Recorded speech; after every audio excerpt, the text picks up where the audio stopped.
Hey guys, welcome back. And if you're new, welcome to the show. Make sure you hit subscribe so that way you get updates on every video that I post. Today's video is going to be on how to make a smoked pulled pork. And in front of me I have about 8.5, 9 pound boneless pork butt. And I'm going to show you how I prep it. It might only take a few minutes. It's very simple. So this is actually the second video I'm doing because the last one I just did, I had a microphone issue. So anybody that uses the Comica wireless microphones, if your shirt is too tight to your neck, and if you have a fat neck like I have, bend your shirt over, put it on like this, and you'll get better quality sound. So for the pork butt here, I have two sides. This side is the fat cap. This side is basically all meat. So in a lot of videos, you'll see people trim them. I don't trim them. I simply take a knife, and on the fat side, I just score all the fat. It's pretty much just making like a big tic-tac-toe board. And then come back across this way.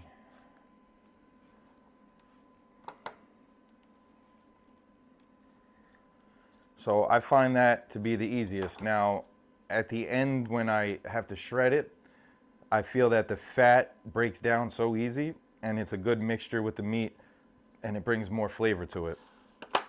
So now what I do is I'm going to flip it to so I cook fat side up. So I'm going to flip it over to the meat side to season first. Now, boneless, so a lot of people cook bone in. To me, it doesn't really matter. Yeah, when it's done, the bone would be here. You pull it out, it breaks up easy. Everybody likes to make a nice video like that. It's whatever works for you. I've cooked bone in before, I've cooked boneless. Kind of have the same product at the end. So what I do is I use mustard as a binder. So we're gonna pour mustard all over.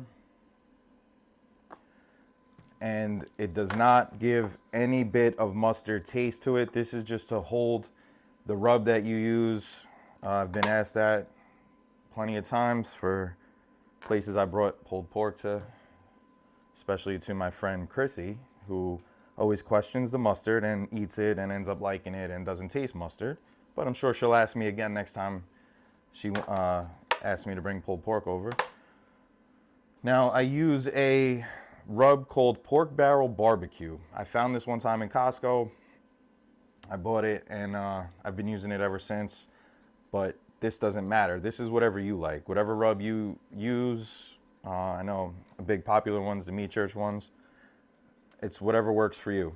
I've used Meat Church on them. I test out different stuff, but to me, this is the most consistent that I like to use. I'll even open this up, pour some in here.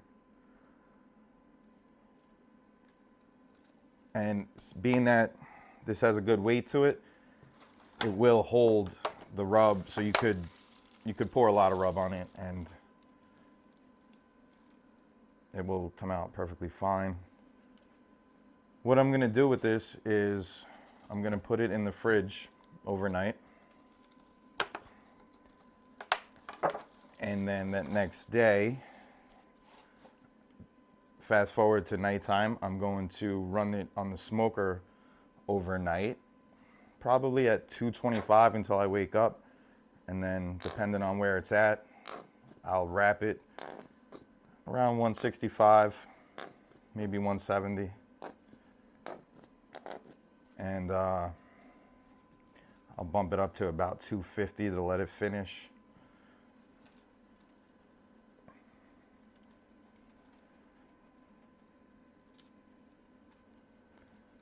And this is pretty much it as far as getting the rub on and letting it set in.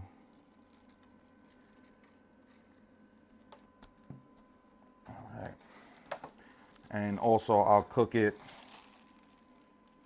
like I said, fat side up, so that way kind of the same concept as cooking a brisket.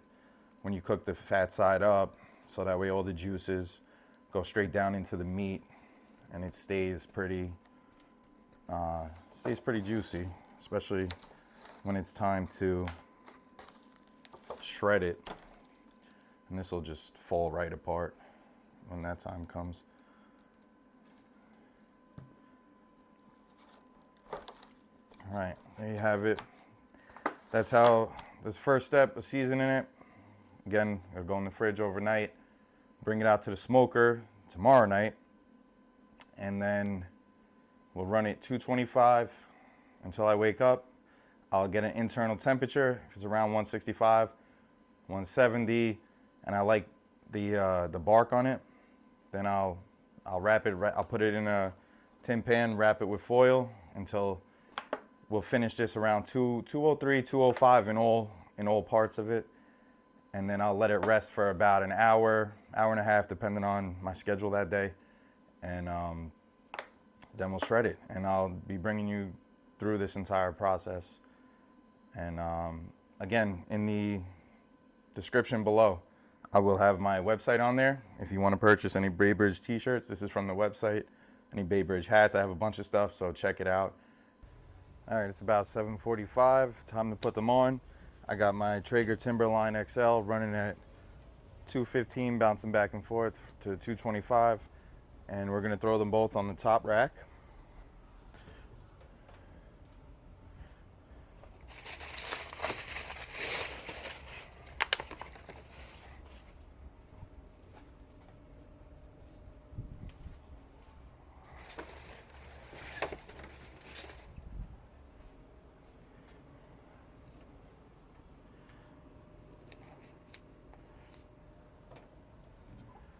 All right, we'll see you when I wake up.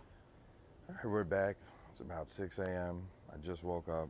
I actually just temped them. They're about one's 155, one's 160-ish, so I'm gonna let it ride.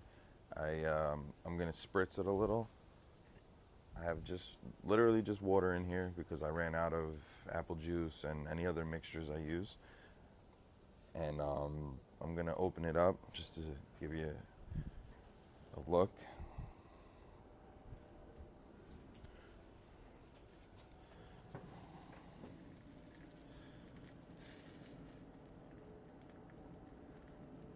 So they got very nice mahogany color to them.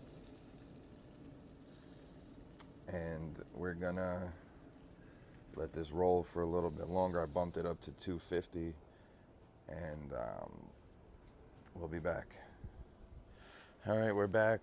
I just temped them. They're temping at 170. So what I did is I put these pans in here just to get a little warm. I sprayed them down with the water, and we're gonna put these in. I'm gonna pour some rub on them, maybe some butter, and throw a little beer in there. Anything that you want to put in there, you can. And then we're gonna let it cook in here. I'm gonna cover it with foil, and we're gonna let it cook in here until it reaches about 203, 205, and it's probe tender on every part. And then that'll be it. All right, we're back. It's about 10:30 in the morning, and I'm gonna temp this one. So I have these two probes in. They come with the Traeger for meter. That way I can see what it's temping for internal temperature on my phone. And we're gonna test it with this. 204, 205, 205. All right, so this one's done. So what I'm gonna do is I'm gonna take it off and then let it rest for about an hour, and then I'll start shredding it. All right, we're down to my favorite part where we get to break it up. It's rested for over an hour. It's still gonna be hot, but it's okay.